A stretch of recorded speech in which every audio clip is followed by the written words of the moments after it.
저희가 오늘 함께 나누는 하나님의 말씀의 제목은 합심하여 무엇이든지 구하면입니다. 우리가 지금 계속해서 마태복음을 묵상하고 또 말씀을 나누고 있는데 오늘 말씀은 18장입니다.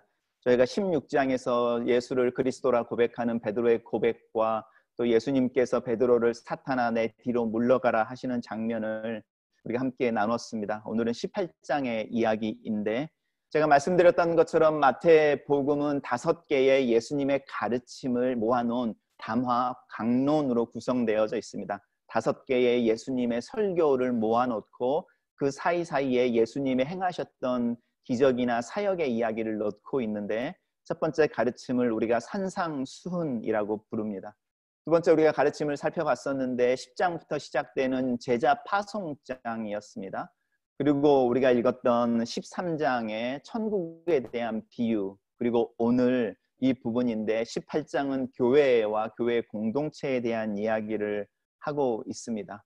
합심하여 무엇이든지 구하면 이라는 제목이나 두세 사람이 내 이름으로 모인 곳에 내가 함께 있겠다라고 하는 이 약속의 말씀은 우리가 예배를 드릴 때나 또 소그룹 모임을 할 때나 기도하기 위할 때 자주 사용하는 말씀입니다. 그런데 이 합심하여 무엇이든지 구하면이라는 구절이 사실은 기도에 관련된 구절이 아니고 두세 사람이 내 이름으로 모인 곳에라고 말하는 그 모임의 상황과 모임의 현장이 예배나 찬양이나 나눔의 현장이 아니라는 것을 오늘 본문을 읽으시면 짐작하실 수 있을 겁니다. 우리가 성경을 또 하나님의 말씀을 중요하게 여기면서도 그 말씀을 조금은 가볍게 여겨서 그 말씀의 본문이 이야기하고 있는 핵심을 사실은 놓치는 경우가 많이 있는데 이 합심하여 무엇이든지 구하면이라는 구절 또한 우리가 잘 놓치고 잘못 적용하는 구절 중에 대표적인 구절입니다.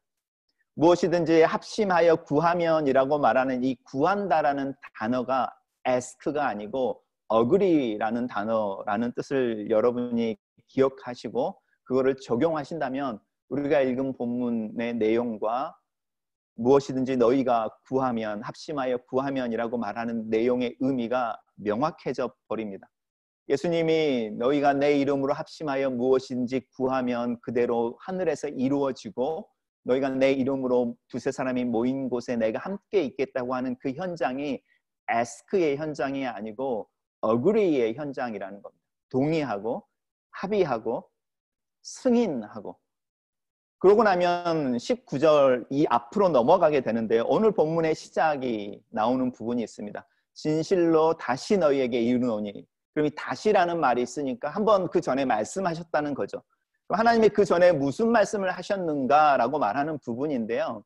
그 말씀을 한번 살펴보시면 무엇이든지 너희가 땅에서 매면 하늘에서도 매일 것이요 무엇이든지 땅에서 풀면 하늘에서도 풀릴 것이다 라고 말씀하시고 내가 진실로 다시 말하는데 너희가 이것을 내 이름으로 해내면 내가 그것을 들으겠다.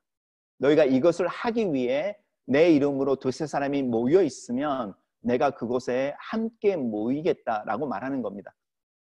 그러고 보면 우리의 마음, 우리가 이제 지난번에 봤던 예수 그리스도의 고백에 대한 이야기를 할 때 베드로가 주는 그리스도시요 살아계신 하나님의 아들입니다라는 고백을 해낼 때 그 고백에 대한 예수님의 반응이 뭐였냐면 첫째, 너로 하여금 그것을 알게 하신 이는 하늘에 계신 너의 아버지다라고 말씀하셨습니다. 그것이 너의 지식의 고백이 아니라 너를 나에게로 인도하여 너랑 나랑 관계를 맺게 하시는 분, 그분의 사역과 그분의 일하심의 결과다라는 이야기를 하시고 두 번째 이야기를 하시는데 내가 네 고백 위에 교회를 세우고 그 교회에게 천국의 열쇠를 줄 텐데 이 천국의 열쇠를 가지고 열기도 하고 닫기도 할 거라는 이야기를 하셨습니다. 그러면서 뭐라고 말씀하시냐면 내가 땅에서 무엇이든지 매면 하늘에서도 매일 것이요 내가 땅에서도 무엇인지 풀면 하늘에서도 풀리리라. 교회라고 하는 공동체가 무슨 공동체냐라고 말할 때 우리는 예배하는 공동체입니다라는 말을 제일 먼저 하지만 복음서에서 예수님이 말씀하시는 교회란 천국의 열쇠를 가지고 있는 공동체여서 닫기도 하고 열기도 한다는 겁니다. 그 이야기를 요한복음에서 예수님이 부활하신 후에 제자들에게 성령을 불어넣으시면서 또 동일한 이야기를 하십니다. 조금 더 구체적으로. 성령을 받으라. 너희가 누구의 죄든지 사하면 사할 것이요 누구의 죄든지 그대로 두면 그대로 있으리라. 교회라는 공동체는 오히려 재판장 같은 곳인 느낌이 들죠. 누구의 죄가 있을 때에 그 죄를 심의하고 그 죄에 대해서 무죄 판결을 내리고 유죄 판결을 내리는 듯한 느낌을 주는 게 복음서에서 예수님이 이야기하시는 권세 있는 교회라는 겁니다. 교회의 권세는 어디에 있는가? 용서라는 단어와 연관이 되어서 있다는 겁니다. 왜 그런 이야기를 예수님이 하실까? 한번 생각을 해보십시오. 우리 오늘 본문은 내 형제가 죄를 범하거든 이라는 말로 시작하고 18장 전체가 사실은 이 죄와 관련되어진 이야기를 하고 있는데 이 18장의 맨 처음에 제자들 사이에 어떤 일이 일어나냐면 누가 큽니까? 라는 이야기를 하는 겁니다. 누가 더 나은 자입니까? 라는 이야기를 하는 겁니다. 누가 더 힘이 있는 사람입니까? 라는 이야기를 하는 겁니다. 그것에 대해서 예수님이 가르침을 베푸시고 있는데 그 가르침 전반부와 중반부와 후반부로 나누어지는데 우리가 오늘 읽은 본문이 중반부입니다. 그러면서 너의 형제가 죄를 범하거든 이라는 말로 시작하는데 이 죄라는 단어는 관역을 빗나갔다라는 뜻입니다. 우리가 죄를 범하였다라고 하는 것은 어떤 관역이 있는데 그 관역을 향하여 날아가는 화살과 같은 내 어떤 행위나 말이나 생각이나 내가 그 관역을 마치지 못했다라는 걸 죄라고 말합니다. 그러면 자연스럽게 우리는 죄에 대한 이야기를 하려고 할 때에 그러면 그 관역을 누가 만드는 건데? 라고 질문을 해야 됩니다. 누가 만드는데? 그 관역을. 그리고 그 관역은 어디에 있는 건데? 라고 질문을 해야 합니다. 이 관역은 필연적으로 관계 속에 있습니다. 우리가 지난번에 살펴봤던 것처럼 베드로의 주는 그리스도 살아가신 하나님의 아들입니다라는 고백이 팩트일 때 복음서에는 수많은 귀신들이 떨며 예수는 하나님의 아들이라 고백하며 귀신 들린 자들에게서 떠나갔습니다. 그런데 그들의 그 귀신들의 고백을 우리가 신앙 고백이라고 말하지 않습니다. 신앙 고백이라고 하는 것은 관계 속에서 주는 그리스도시요 살아계신 하나님의 아들이라고 고백하는 순간에 내가 누구인지가 규정된다고 말씀드렸습니다. 주는 그리스도시요 나는요 그리스도가 필요한 어둠 가운데 있는 잃어버린 아니면 가이드가 필요한 구원이 필요한 하나님의 아들이십니다라고 말할 때 하나님이 보내신 자 하나님과 관련된 하나님의 능력의 이야기를 할 때에 나는 그 하나님의 아들의 인도를 받기를 원하는 자 그를 따르는 자라고 말하는 관계가 설정되어지는 것인데 그러면 그 고백 또한 어떤 관계라고 말하는 것 속에 이 타겟이라고 말하는 것을 만들어내고 있죠. 관역이라는 걸 만들어내고 있죠. 그러면 그 관역이 관계의 규정 속에서 만들어지면 그 관역을 맞추려고 하는 게 우리의 삶 속에 나타나야 하는데 그것이 나타나지 않으면 그것이 죄라고 말하는 겁니다. 그러면 어쩌면 오늘날 가장 죄를 많이 짓는 사람들은요 그리스도인일 수 있습니다. 왜냐하면 그리스도인들은 하나님을 아버지라 부르고 예수를 그리스도요 주님이라고 부르면서 예수님과 하나님과 자신들 사이에 관계를 설정해놓고 그 관계가 설정되어지는 과정 가운데 타겟이라고 말하는 관역이 만들어져 있는데 실제로 우리들의 삶 속에서는 그 관역을 빗나가게 하고 못 맞추고 또 그 관역을 향하여 날아가지도 않고 있는 활집에 꽂혀져 있는 활처럼 그냥 서 있을 수도 있습니다. 요셉의 이야기를 한번 들어보면 좋겠습니다. 우리가 말씀을 묵상하고 있는데 매일 성경 묵상을 같이 나누시면 이 본문을 묵상하셨을 겁니다.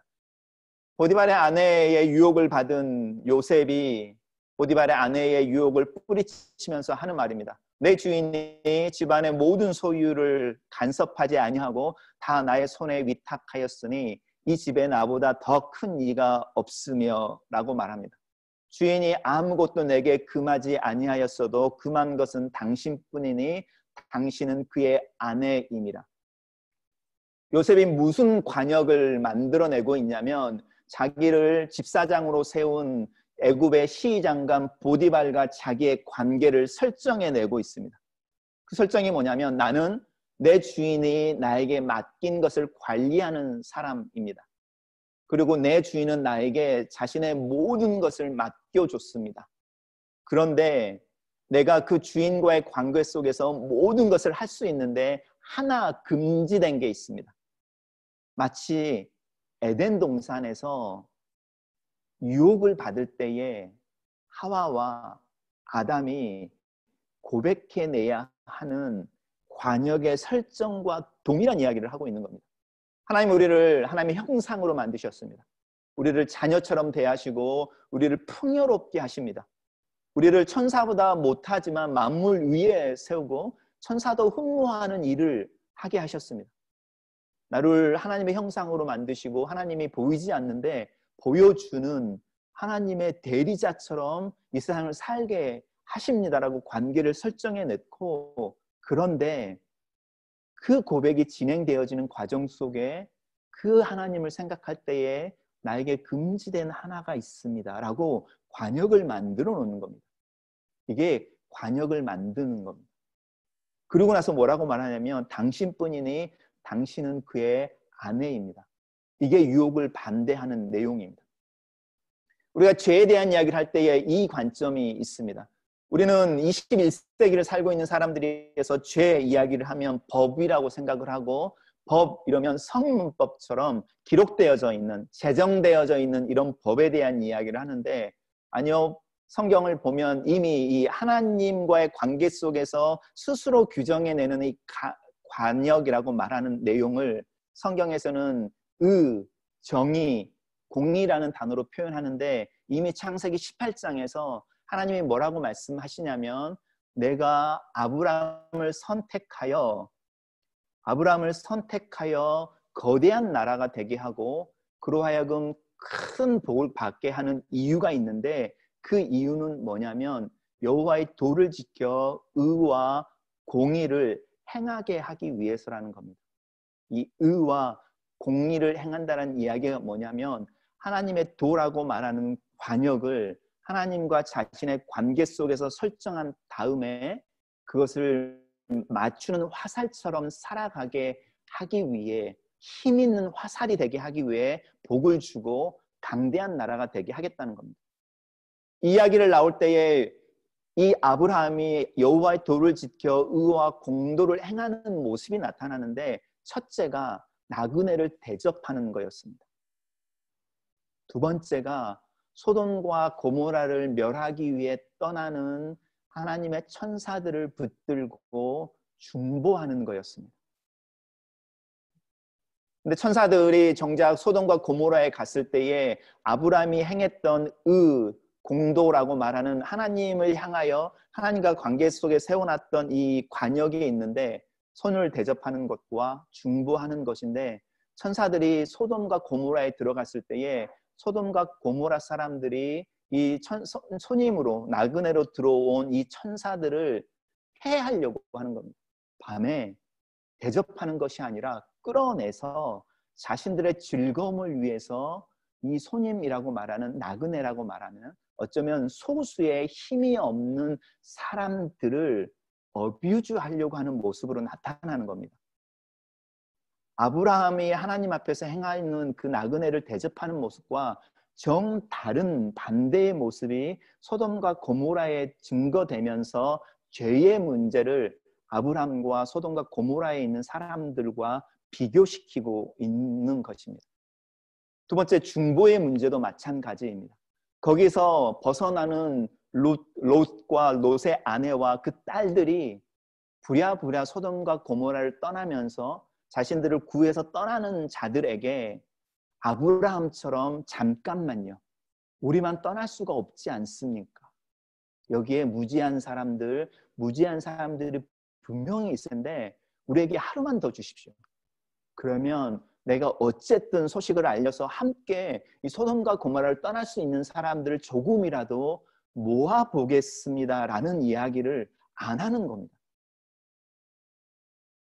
그러니까 하나님의 정의, 하나님의 관역이라고 말하는 부분 속에 아브라함과 소돔과 고모라의 사람들은 극명하게 분리되어져서 복과 저주라고 말하는, 축복과 심판이라고 말하는 갈림결에 서버리는 겁니다.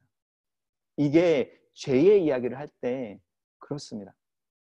그러면 우리가 읽었던 그 본문 속에 요셉이 감옥에 갇혔을 때에 술 관원과 떡 관원이 감옥에 들어오는데 성경은 뭐라고 이야기하냐면 그들이 바로에게 범죄하여서라고 말하는 겁니다.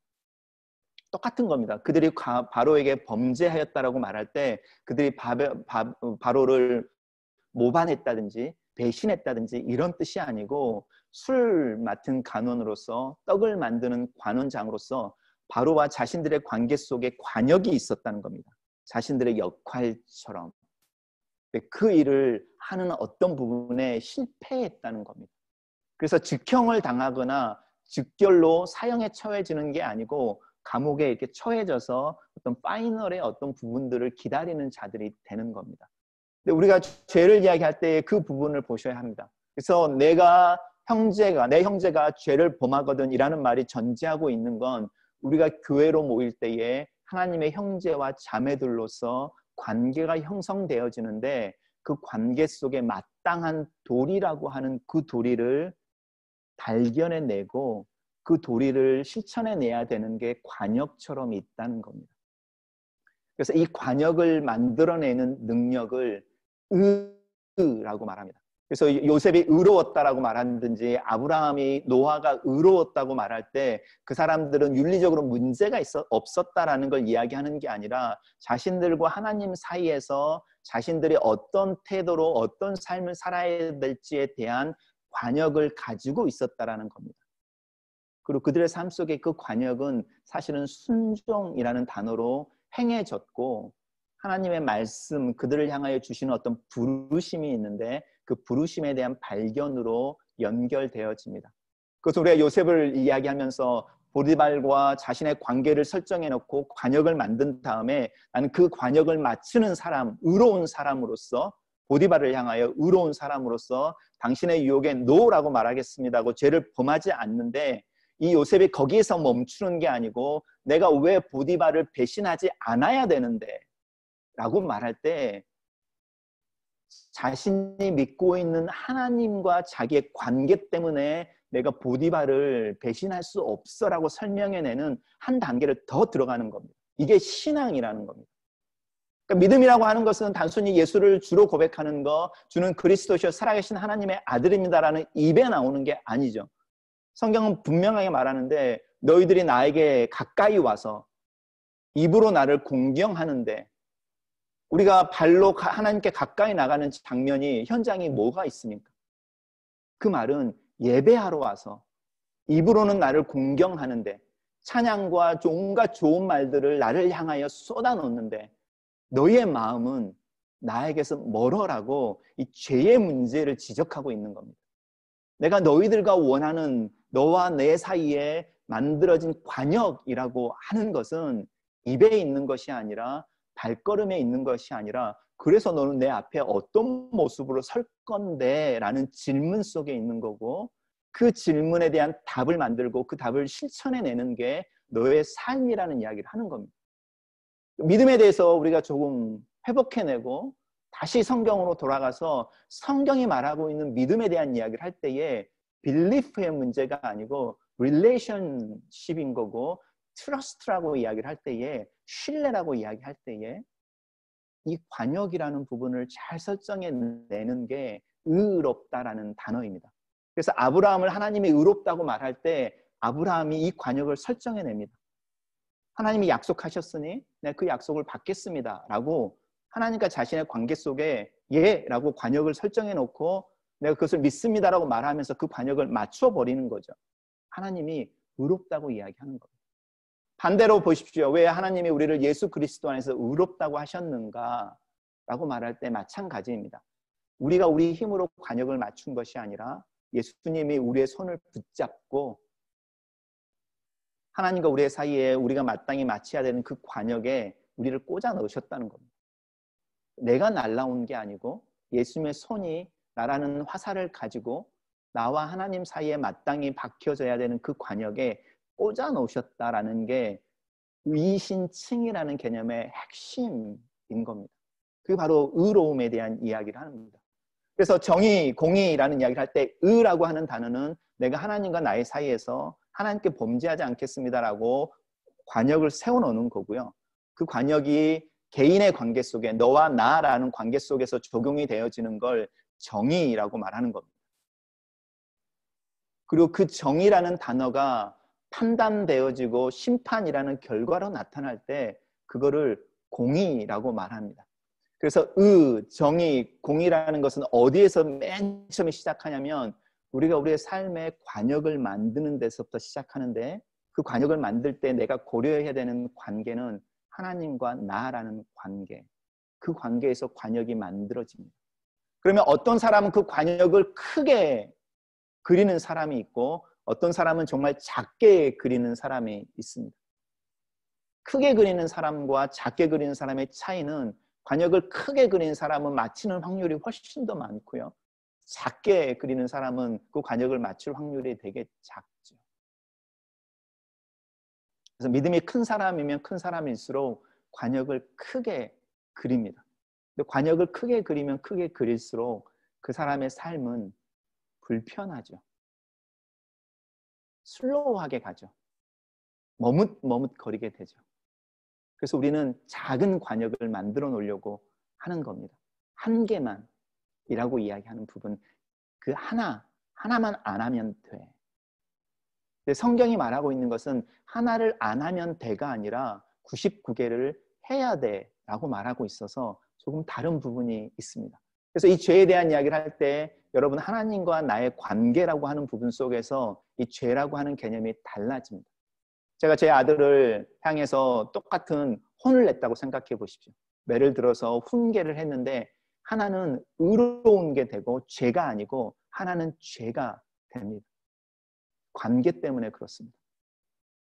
내가 우리 아이에게 이렇게 경고를 하고 훈계를 하고 그러면서 어떤 순간에 매를 좀 들어서 단호한 잘못을 바로잡는 게 있어야만 이 행동이 고쳐지겠다라고 생각되어지는 속에서 아이와 커뮤니케이션을 하고 어떤 소위 말하는 훈육을 한다고 해서 한 대, 두 대가 가해지는 거는 아버지로서도 마땅히 디스플린을 하는 겁니다. 지금 시대는 그 강도와 또 그것의 횟수에 대해서 문제가 생기지만 기본적으로 성경은 부모가 자녀를 훈육하는 데 있어서 특별한 경우에 행해지는 육체적인 어떤 고통에 대해서 어느 정도는 자극에 대한 이야기를 허용하고 있는 게 사실입니다. 그런데 제가 제 감정에 북돋아서 아이를 향하여 내 감정을 쏟아놨다고 생각해 보십시오. 예를 들어서 오늘 제가 이렇게 설교를 하는데 제가 설교를 망쳤다든지 성도들이 설교를 잘 이해하지 못한다든지 또 아니면 어떤 이유로든 간에 제 감정이 업되어져 있다가 업셋되어져서 집에 갔는데 아이가 잘못을 하는 거예요. 물 한 잔을 엎지르는 거죠. 그 순간에 쏟아져 버리는 겁니다. 내 감정이 아무런 이유 없이 단순히 내 아들이라는 이유 하나만으로. 근데 그 아들이라는 이유도 사실은 다른 말로 말하면 내가 마음대로 해도 되는 나에게 속한 약한 것이라는 느낌의 존재로 서 있을 때 쏟아져 버리는 겁니다. 그것은 관역을 빗나가도 엄청 빗나가 버리는 죄가 되는 겁니다. 어떤 아이도 아빠가 나를 너무 심하게 디스플린 했어라는 말로 관계가 깨어지지 않습니다.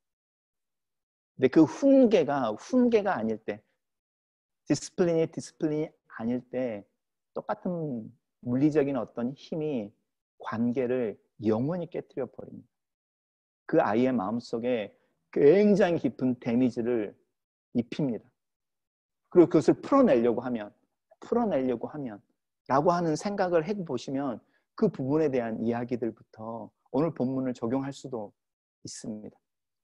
근데 오늘 본문을 이야기할 때에 우리가 기억해야 될 것은 18장의 중간에 오늘 본문이 나타나는데 첫 번째 본문에서 예수님은 단호하게 말합니다. 너희들 중에 죄를 범하는 형제나 지체가 있으면 그 지체를 잘라버려 라고 단호하게 말하는 본문이 나옵니다. 마치 뭐 뼈에 암이 있다든지 실제적으로 제가 아는 분도 그러는데 재생이 안 된다든지 썩어가서 어느 부위까지 다 절단을 해야만 나머지 몸이 온전하게 유지되어지는 상황들이 있을 때 절단에 대한 이야기를 하는 경우가 있는 것처럼 죄에 대한 이야기를 하면서 교회로 모였을 때에 이 죄의 문제가 있을 때 단호하게 잘라내야 돼라고 예수님께서 분명하게 말씀하십니다. 또 다른 이야기도 하십니다. 100마리의 양이 있는데 한 마리를 잃어버렸습니다.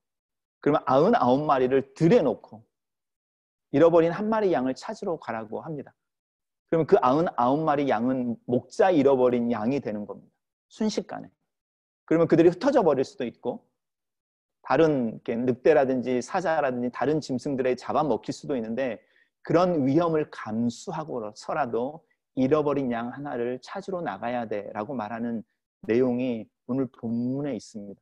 예수님이 전혀 다른 이야기를 하고 있는 것 같은 상황이 있습니다. 이 두 상황은 오늘 우리가 이야기하려고 하는 본문의 양쪽에 있는, 양 끝에 있는 이야기인 겁니다. 어떤 죄는 용서라고 말하는 부분이 허용되어지지 않는 명확한 게 있습니다.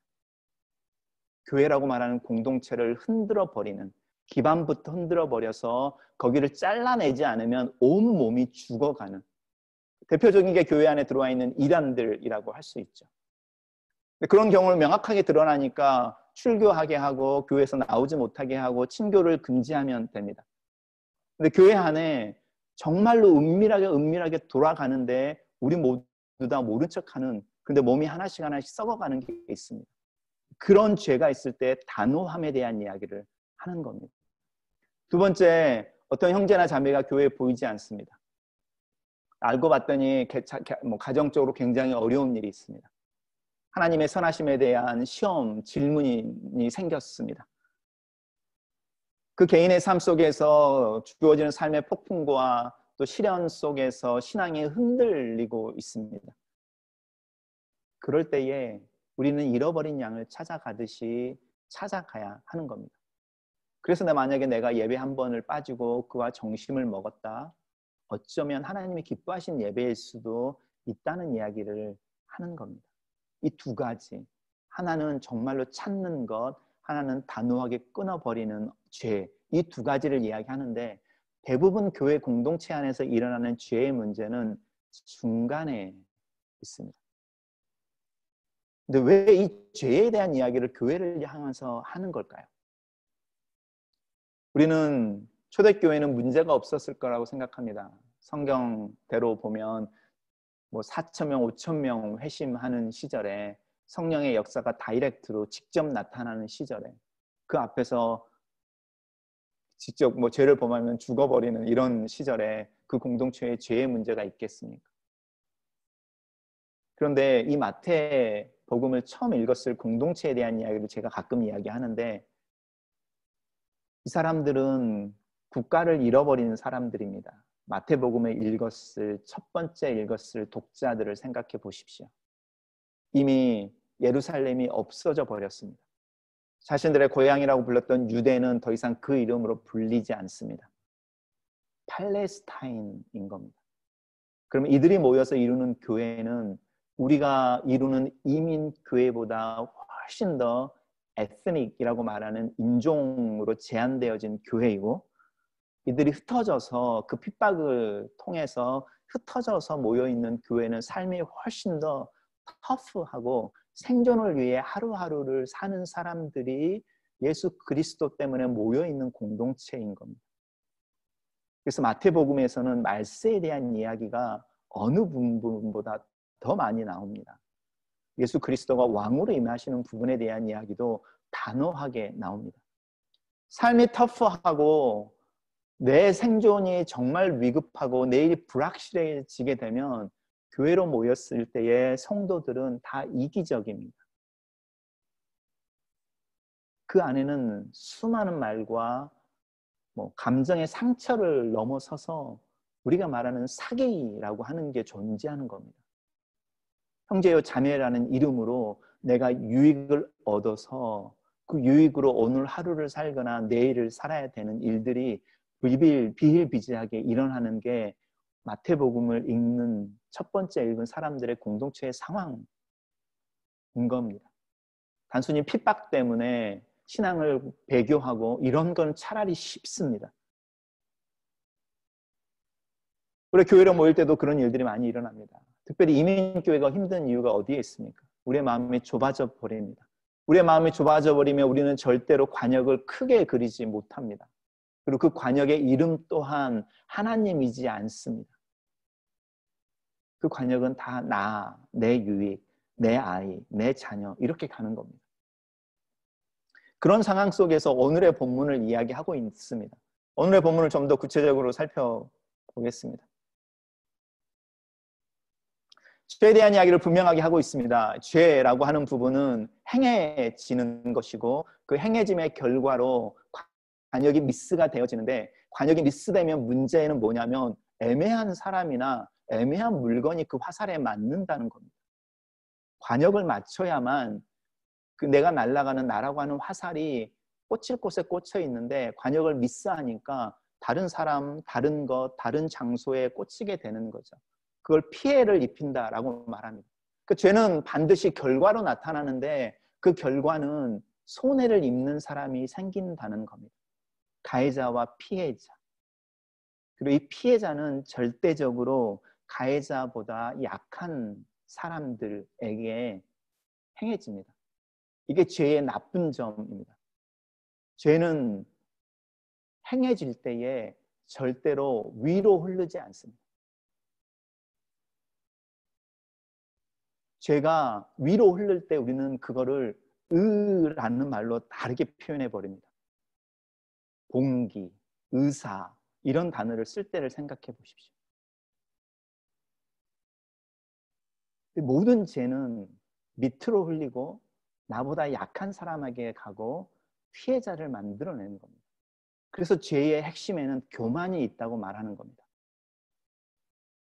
그래서 이 죄를 이야기할 때 다른 말로서 바울은 가끔씩 화내는 것에 대한 이야기를 하는데, 죄와 화가 왜 연관되어지냐면 우리가 누구에게 화내는지를 한번 보십시오. 우리가 화를 마음속에 품고 있는 것과 그게 폭발하는 건 다르잖아요. 누구에게 화를 표현해내고 있는가?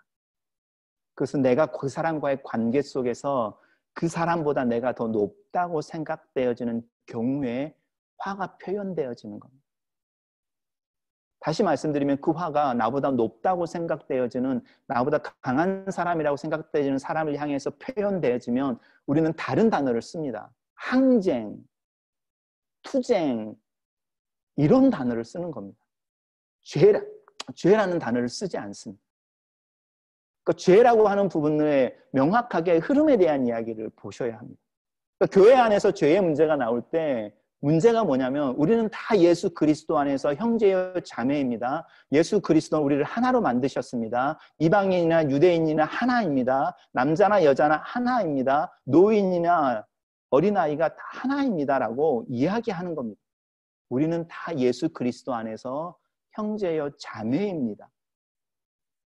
이 평등을 깨버리는 거죠. 죄가 행해질 때, 내가 죄를 행하고 있을 때 그걸 깨버리는 겁니다. 내가 누군가를 향하여 어떤 이야기를 하고 있을 때 내 태도 속에 그 평행이 깨져버리는 겁니다. 결국은 요셉이 말하는 것처럼 보디발과 자기의 관계 속에서 보디발을 인정해내야 되는 상황 속에서 오히려 자기와 보디발이 평행의 관계로 있는 거잖아요. 계약자처럼. 윗사람이어서가 아니고 관계를 설정해놓고 동일한 선상에서 이 사람이 나에게 해준 게 있고 나도 이 사람에게 해야 될 게 있습니다. 이렇게 말하는 거잖아요. 그게 의라는 거거든요. 그래서 의는 절대로 위아래로 세워서 말하지 않습니다. 그거는 의무가 되는 거고 맹종이 되는 건데, 성경에서 의라고 말하는 관계의 관역을 이야기할 때는 그 사람과 내가 평등한 선상에 설 수 있는 능력을 갖는 겁니다. 그래서 아브라함이 하나님을 믿었다니까요. 그 믿었다는 말이 믿습니다 이게 아니라 계약서에 내가 사인하고 당신도 사인하십시오라고 계약 당사자처럼 섰다니까요. 동일하게. 그렇지 않는 경우는 깡패한테 비즈니스를 넘기는 경우 말고는 없잖아요. 사채업자에게 비즈니스를 넘기는 경우가 아닌 이상에 네가 내가 신뢰할 만한 계약자라는 게 검증에 들어가고, 계약하는 당사자는 50대 50 아니면 100대 100이라는 동등한 선상에서 계약을 하는 거잖아요. 그게 믿음이고 의로움이라는 거죠. 근데 그걸 깨버리는 겁니다. 죄라고 하는 부분은. 특별히 교회라고 하는 공동체 속에 너도 내 아들, 너도 내 딸, 너희들은 형제고 자매야라고 말하는 그 관계를 깨버리는 겁니다. 집안에서 일어나는 일들을 한번 살펴보십시오. 집안에서 문제가 되어지는 가정에 어떤 죄의 문제가 있을 때 그 죄의 문제는 아버지와 엄마가 상하 관계로 정확하게 있거든요. 그래서 한 사람이 한 사람을 위해 소비되어져 버리고 어비주 당하고 폭력에 희생되어지고 그럴 때 가정이 망하는 거죠. 가난해서 가정이 망하는 게 아니고 돈이 없어서 가정이 망하는 게 아니고 형제들의 사이도 마찬가지인 겁니다.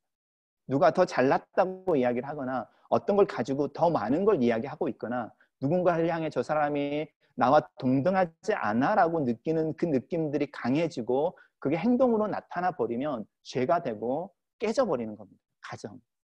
그냥 모여있는 게 가정이 아니잖아요. 죄에 대한 이야기를 그렇게 하는 겁니다.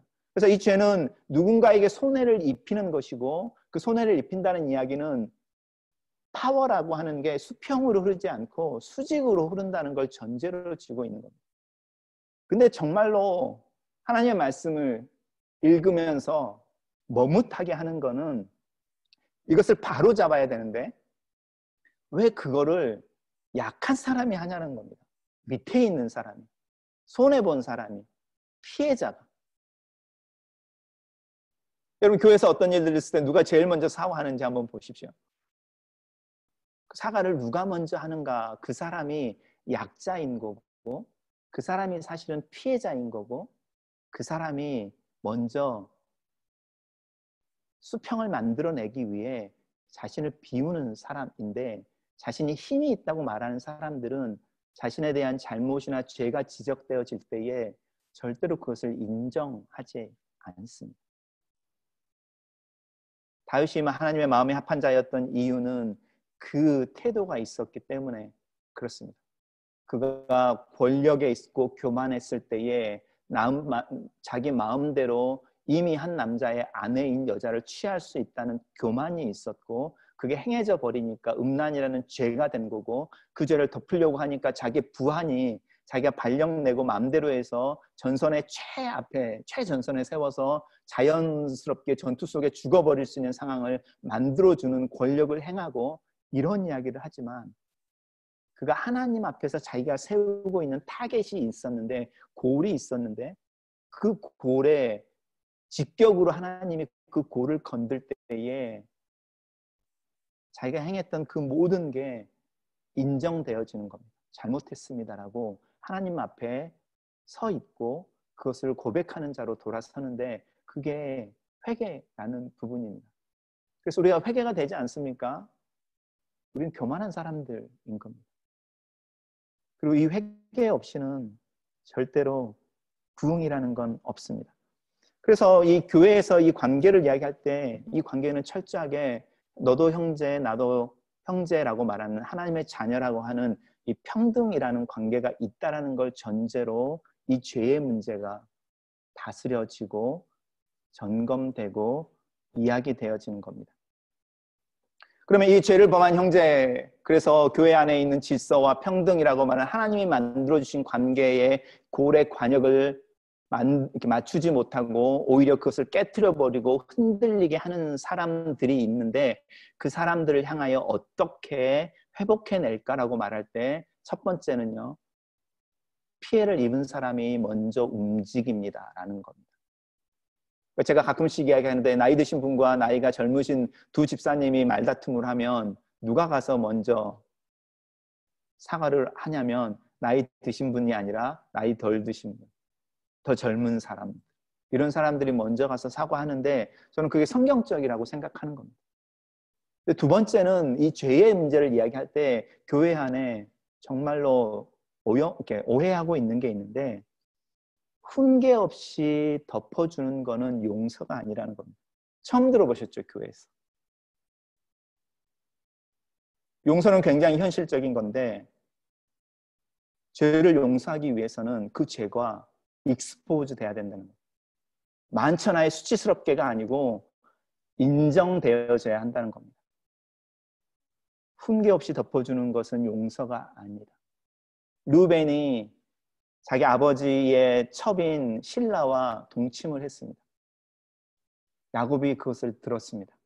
자기의 첫 아들이 자기의 셋째 부인과 잠을 잤다. 근데 야곱이 이걸 덮어버립니다. 아무 말도 하지 않습니다. 근데 그래서 그 집이 평안했을 것 같습니까? 루벤은 장자의 역할을 잃어버립니다.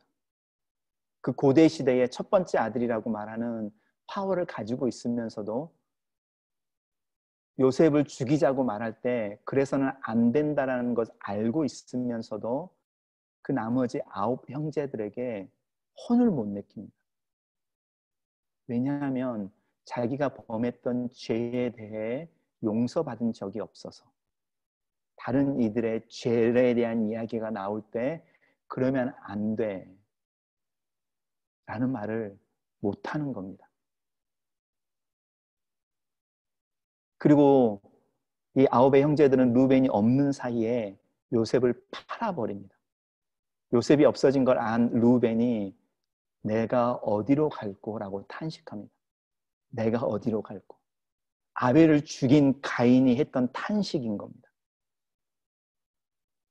아벨을 죽인 가인을 향하여 하나님이 나타나셨을 때에 가인이 아벨을 죽인 것에 대해 분명하게 이야기하셨습니다. 죄를 드러내셨는데 그 죄를 인정하지 않으므로 용서가 없었습니다. 거기 안에. 그 결과로 유리라고 말하는 내가 어디로 갈꼬라는 질문이 나와 버립니다. 왜 오늘 특별히 본문 속에서 예수님이 죄의 문제에 대해서 이야기를 하고 있는지, 교회 안에서 죄의 문제가 해결되어지지 않으면 교회가 방향을 잃어버립니다. 어쩌면 이미 우리는 그걸 경험하고 있는지도 사실은 모르겠습니다. 솔직히 말씀드리면.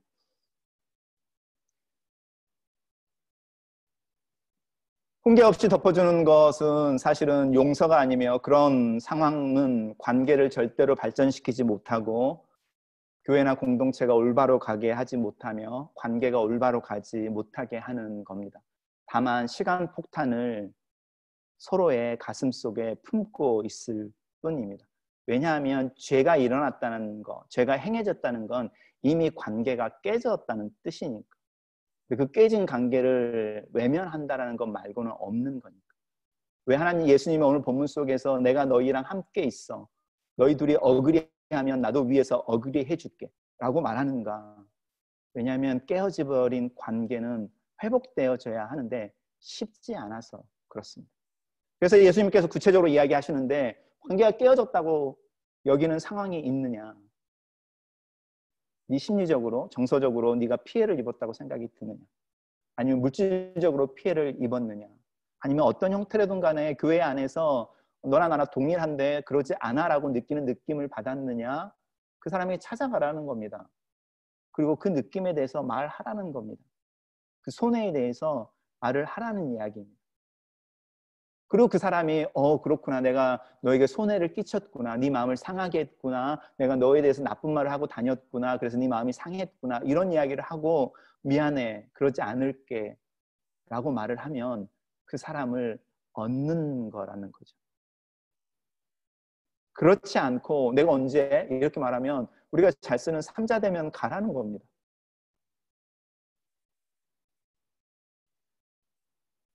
그래도 안 되면 교회에 이야기하고 장로님들이나 당회나 이런 데서 이야기해서 그때는 오피셜하게 그 문제에 대해서 다뤄서 시비를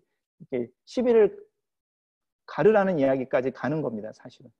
그 과정의 모든 과정 가운데 내가 너랑 함께 있을게 이렇게 말하는 겁니다. 우리가 읽은 본문과 참 다르죠. 권면의 과정을 통해서 범죄한 이가 회개를 하면 하늘에서 잔치가 일어나는데 성경에 하늘에서 잔치가 일어나는 경우는 하나밖에 없습니다.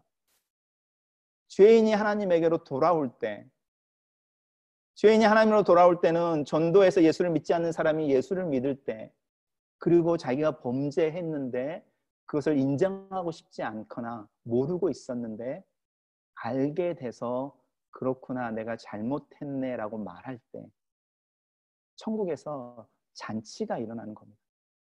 우리가 이민교회에서 전도하기가 너무 힘들어서 천국에 잔치 열 일들이 없다라고 말하는데 다른 방법으로도 천국에 얼마든지 잔치를 열게 할 수 있습니다. 우리가 누군가를 향하여 내가 잘못했어 라고 말하는 것. 하나님이 잔치를 베푼다고 말합니다.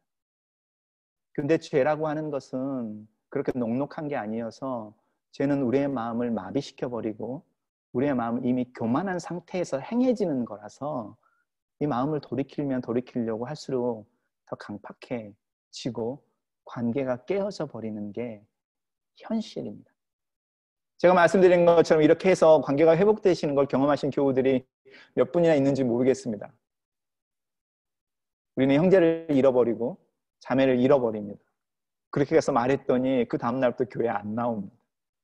한 번, 두 번이 아니라 허다합니다. 내가 고개를 둘러보면 그런 게 막 눈에 보입니다. 교회에서는 용서라고 하는 거를 굉장히 이상적으로 말하기 시작했습니다. 죄가 드러난 다음에 깨어진 관계가 서로에게 인정된 다음에 회복이 가능한 거야 라고 말하는 골문대를 짜고 치유가 되어지지 라고 말하는 성경의 원리가 덮어도 은혜라고 하는 것은 좋은 게 좋은 거야. 더구나 오늘 본문 뒤에 가면 무슨 이야기가 나오는지 아십니까? 1만 달란트 빚진 종이 있었는데 그 종에게 1만 달란트를 주인이 탕감해 줬습니다. 근데 100데나리온 빚진 그 친구를 둔 그 1만 달란트를 용서받은 종이 그거를 용서 안 해준 겁니다. 그 본문을 읽으면 덮어줘야죠. 용서해야죠. 근데 그 본문 또한 잘못 이해하고 있습니다. 오늘의 연장선상에서 그 예화를 주님이 드시는데 오늘과 같은 이 일을 몇 번이라도 해야 될까요? 라는 질문에 그 이야기를 하고 있는 겁니다. 그 이야기는 700번이라도 해. 1000번이라도 해. 이 이야기를 하고 있는 겁니다. 용서라는 이야기를 하는 게 아니고 용서의 횟수에 대한 이야기를 하는데 용서의 횟수에 대한 질문은 오늘 본문을 듣고 베드로가 이게 정말로 가능합니까? 이렇게 말하면 내가 정말로 형제를 얻습니까? 그렇게 해서 관계가 회복되어졌다고 쳤는데 그 사람이 또 내 말을 하고 다니면요. 그때는 나한테 미안해라고 말해놓고 그럼 또 찾아가서 너 그 말 또 했다며 또 말해야 됩니까? 이 이야기를 하는 겁니다. 그럴 때 또 하라는 겁니다. 그렇게라도 해서 관계가 회복되어지면 전제가 있죠. 이렇게 가려고 할 때. 왜 우리가 이런 일들이 일어나지 못하는가? 교회 안에서. 그래서 교회가 썩어지고 뭉들어지는데 그 썩어지게 하는 부분을 절단해내지 못하는가? 그 이유는 떠나버린다는 데 있다는 겁니다. 그래서 사람을 잃는 게 싫어서 덮어두는 게 차라리 낫다. 저는 아니라고 생각하기 시작했습니다. 성경은 그렇게 말하고 있지 않는 것 같습니다. 성경은 오히려 억지로 용서하지 말라, 애쓰지 말라. 그 사람이 너의 권면과 네가 이야기하고 있는 네가 받았던 것에 대한 이야기를 할 때에 동의하지 않거든. 그 관계는 회복되어지지 않는 관계여서 그때부터는 그 사람과 내 사이에 바운더리가 생기는 거야 라고 말하는 것 같습니다. 용서라고 하는 것은 의지와 노력으로 이루어지는 게 아니고 완고한 교만하고 마음을 바꾸지 않는 가해자들은 어쩔 수 없이 그대로 내버려둬라고 말하는 게 공의를 세우는 방법이라는 겁니다. 공의라고 하는 것은 판단한다는 건데 공정하게 판단한다는 겁니다. 그래서 예수님이 공의를 이야기할 때 어떤 이야기를 들고 있냐면 너희들 할례를 언제 행해? 안식일에 행하지. 안식일에 칼을 드는 게 일하는 거지. 노동하는 거지. 그런데 왜 그 노동을 주일날, 그러니까 안식일에 허용해? 왜 허용하냐면 그 노동이 그 할례를 받는 생명을 하나님 앞에서 살리는 거라고 믿기 때문이잖아. 저기 병들어서 죽어가는 사람이 있어. 내가 의사야. 오늘이 안식일이야. 지금 수술하지 않으면 그 사람이 죽어. 그럼 나는 그 칼을 들어야 돼, 말아야 돼. 그 칼을 들고 환자를 수술하는 거랑 성직자가 칼을 들고 할례를 행하는 거랑 똑같은 안식일에 무슨 차이가 있는 거야? 그게 의라는 겁니다. 관역이라는 겁니다. 그리고 이 둘이 같아라고 말하는 게 공의라는 겁니다. 이 능력이 교회 안에 예수 그리스도를 믿는 사람들 안에 있다는 겁니다. 우리는 그것을 상식이라고 부르지만 그건 세상 사람들이 말하는 거고, 예수님이 제일 먼저 예수님의 제자들에게 성령을 불어넣으신 후에야 죄를 사하면 사해주고 안 풀면 안 풀려라고 말하는 것처럼 우리 안에 계시는 성령이 그 일을, 그 판단을, 그 기준을 제시해 준다는 겁니다. 그래서 저희가 이런 이야기를 하면 제일 먼저 나오는 게 네가 무슨 자격이 있어서, 나도 누구인가는 죄인일 텐데, 이런 생각인데 심플합니다. 내가 누군가에게 죄인이라고 생각이 들면 먼저 가서 사과하고 그 일을 해결하면 됩니다. 그리고 내가 피해자라고 느낀 부분에 있어서 이 일들을 하면 되는 겁니다. 이게 화해라는 겁니다. 예수님이 이 일을 예배 전에 하라고 이야기하십니다.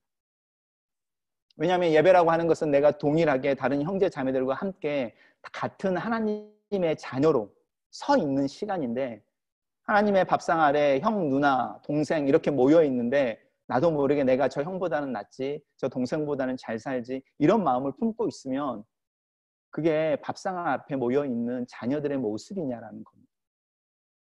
밥상 앞에 모였을 때는 나는 우리 엄마의 아들, 우리 아빠의 딸이라는 거면 enough하다는 겁니다. 그게 예배일 때 이 마인드를 회복하는 게 제일 중요한데, 그 일들을 위해서 용서하고 용서 구하고 타겟을 맞추는 일을 하라는 겁니다. 근데 이 일들이 억지로 이루어지지 않을 때, 그 억지로 이루어지지 않는 게 내 책임이 아니고 나한테 있지 않을 때 어쩔 수 없는 영역은 그대로 남겨두고 그때와 그 기회를 위해서 기도하는 것에 대한 이야기를 하고 있는 겁니다. 말이 좀 길어져서 말씀을 좀 맞추려고 합니다. 저는 오늘의 본문이 우리 교회에 적용되면 좋겠습니다. 성경에서 하라고 하는 이야기이고 예수님께서 이렇게 하라고 말씀하고 있는 내용이어서 우리 안에서 조금 이 부분에 대해서 심각해지면 좋겠습니다. 왜냐하면 교회로 하나님 앞에 모여있을 때에 교회를 통해서 하나님이 이루기를 원하시는 것은 내가 내 온전한 모습으로 드러나는, 우리가 whole being이라고 말하는 전인으로 드러나는 건데, 그 전인으로 드러나는 것은 가족 가운데 내가 성숙해지면서 내가 아들 역할을 하고 나중에 아버지 역할을 해가는 성장의 과정인데, 그 사이에 내가 누구인지가 드러납니다. 내 성격이 어떤지, 내 마음속에 뭐가 있는지, 무슨 말을 들으면 내가 기분이 나쁜지, 내가 내 유익을 얻기 위해서 내 눈에 보이는 어느 누구 정도는 소위 말하는 이용할 수 있는지, 그 부분들에 대해서 정직해지라는 이야기를 하는 겁니다.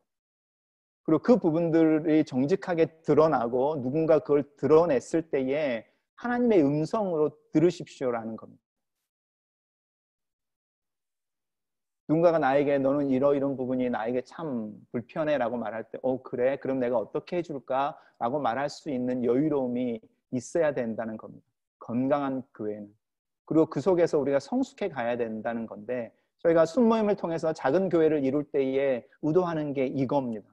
쉐어링을 통해서 변하지 않는 우리들의 고민에 대한 이야기를 하는 것이 아니라 말씀의 근거에서 우리의 삶이 나누어지고 서로 동일한 작은 가정을 만들어낼 때 그 속에서 서로의 연약함을 드러내고 도와주고 격려해주고, 또 어떤 것을 모르고 있을 때 이 부분은 이런 것 같아 라고 말해주고 그렇구나 내가 잘못했네 라고 말할 수 있느냐. 왜냐하면 내가 그 형제를 사랑하고 그 자매를 사랑하니까. 그 형제도 하나님의 자녀이고 나도 하나님의 자녀여서 나도 성숙한 어른처럼 서고 싶고 저 형제도 하나님 앞에 성숙한 어른으로 서고는 것을 보고 싶으니까. 이것만큼 어려운 일이 어디 있겠습니까? 저는 한국 교회가 이 설교 더 이상 안 하는 것 같습니다.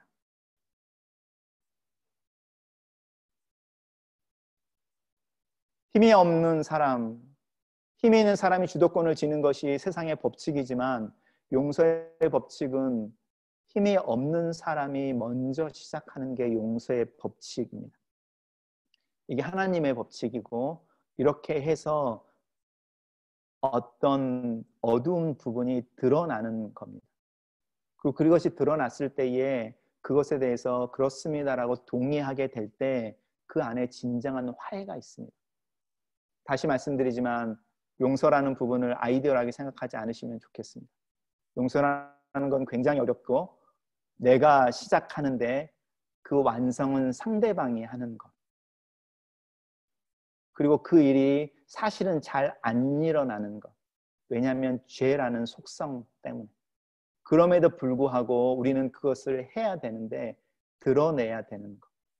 그래서 어떤 면에서 그리스도인들은 굉장히 무모한 사람들이고 어쩌면 이 시대에 항거하는 사람들이고 이 시대에 더 큰 권세나 자기보다 더 나은 사람들을 향하여 투쟁하는 사람들의 모습으로 나타날 수 있는 능력을 가진, 그래서 세상에 감당하지 못한다고 말하는, 우리가 알고 있는 그리스도인의 모습과 전혀 다른 가르침이 오늘 본문 속에 있습니다.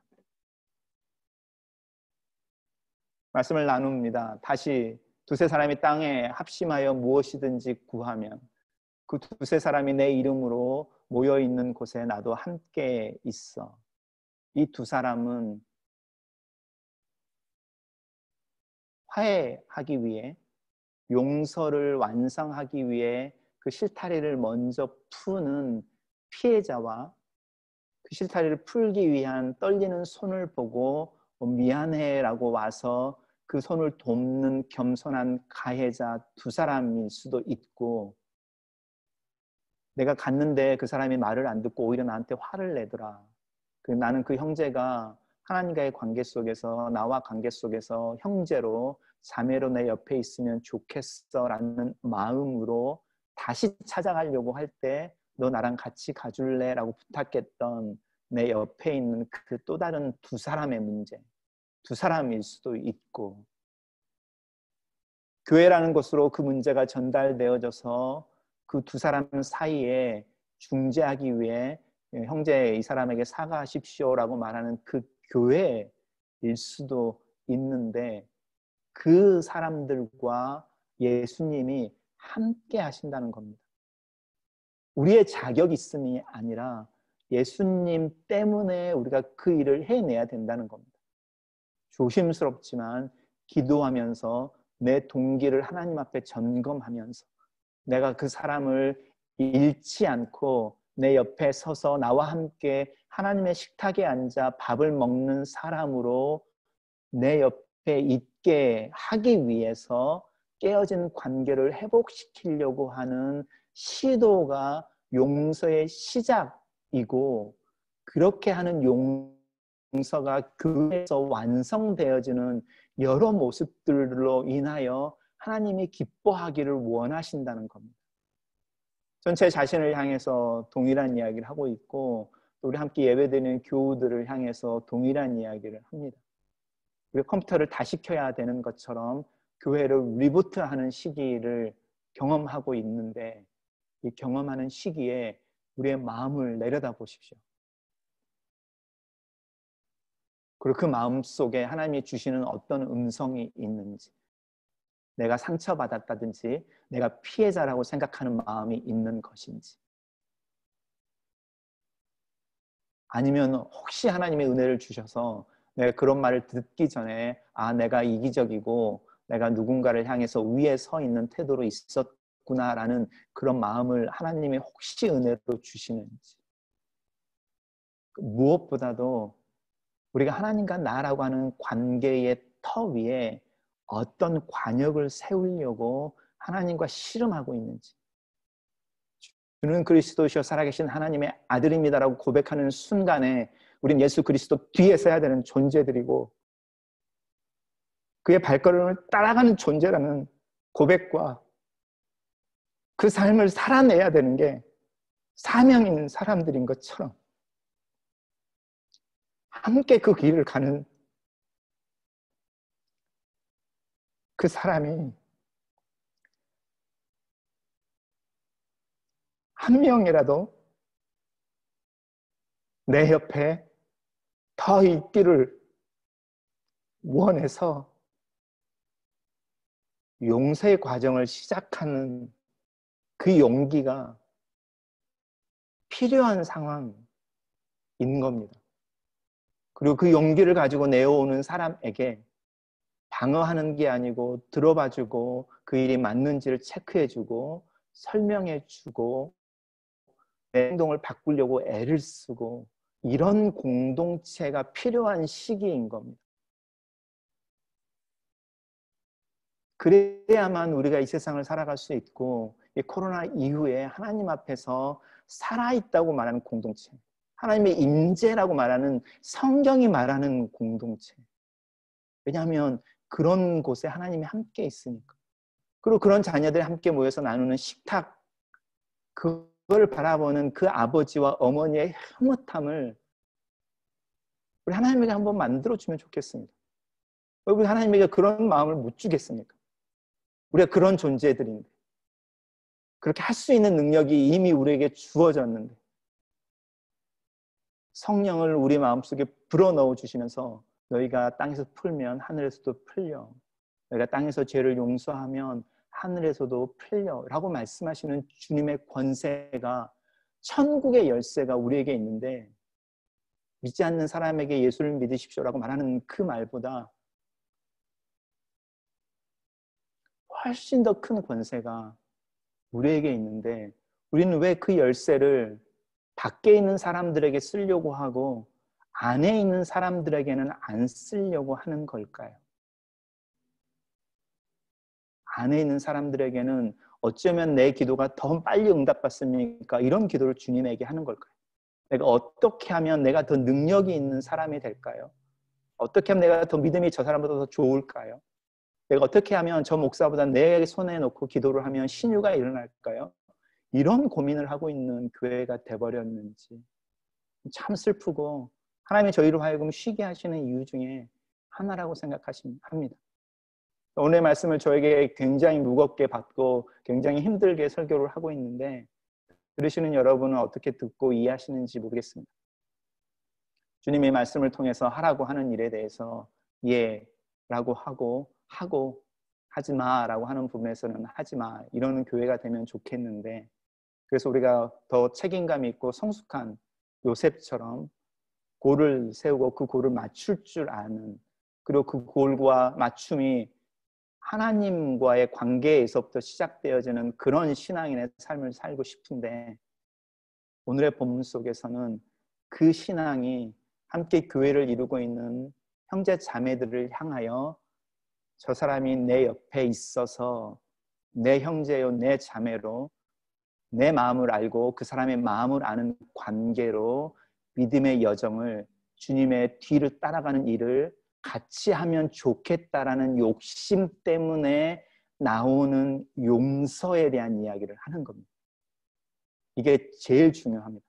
제가 지금까지 말했던 그 이야기들이나 주님이 말씀하셨던 것들 중에 저 사람이 나와 함께 예수님을 따르는 예수님의 뒤에 섰으면이라는 그 마음 때문에 나단이 다윗에게 가서 다윗의 죄를 지적해내는 겁니다.